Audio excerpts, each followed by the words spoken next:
I was on the transplant list for about 2.5 years. In the 2.5 years, I was terrified. And I was going through the motions of a marriage, you know, getting the dresses and everything, but in my heart, I just felt like by December, Christmas, I would be dead. I would be gasping to breathe. My family was afraid. Every time they saw me, they were scared I was going to die. Yeah, my initial instinct was, don't touch him. You know, it's bad enough that I've already lost him, and I think a lot of it is shock. She looked like she was sleeping, and the hardest thing was to see this sleeping person as dead. I remember saying to her, we need to do something about donating her organs because it can't end like this. This just can't be the end. Something has to go on.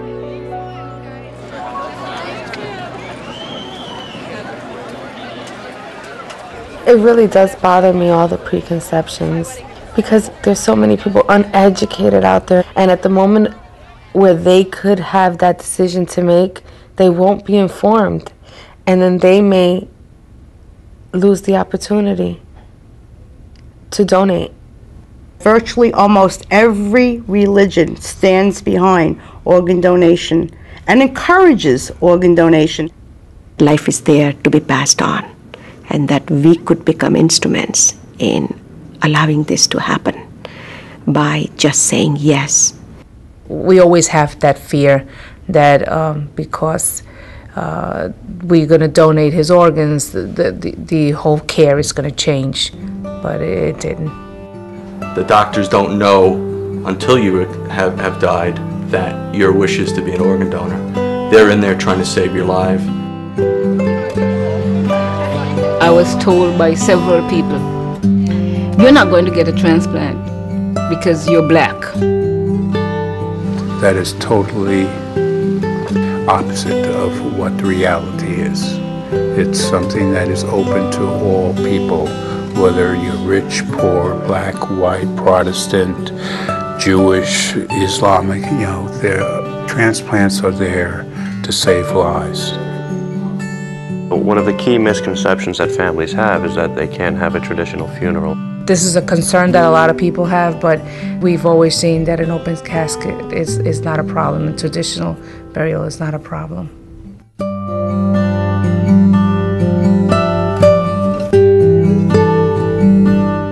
I realized I was alive and I had new lungs. It was, I can't express it, it was the happiest day of my life.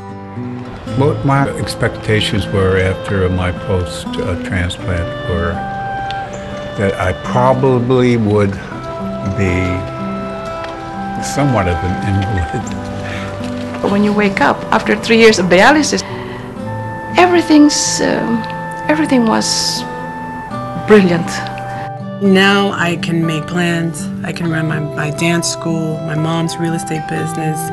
I'm very, very, very happy to be here. I really embrace the fact that I can wake up in the morning, feel healthy, and be able to do everything that I can do because of that transplant.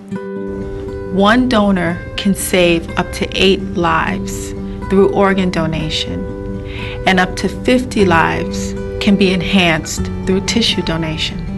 When they told me Rick had donated to 47 people, I was very surprised initially. Organ donation is more than just donating the major organs. It's donating tissue, heart tissue, bone tissue, skin tissue. To see your child in a bed, he's breathing, he's soft, he's warm, but he's dead, is a very, very hard concept to understand.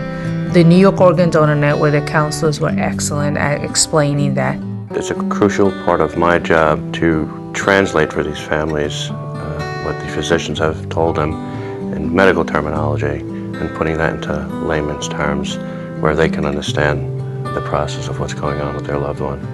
I need to build a relationship with the family, and I don't think anyone says yes to donation to a stranger. They really need to know that person. Just as much as I need to know them, they need to know me.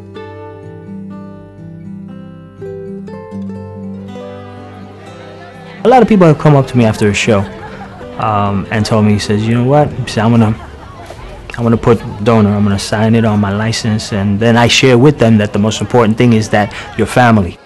Tell them your wishes that you would like to give someone and their family the gift of life. We make arrangements for funeral, we make arrangements for writing wills and trust, and organ donation is part of the whole thing, and it should be talked about. This is such a miracle of life.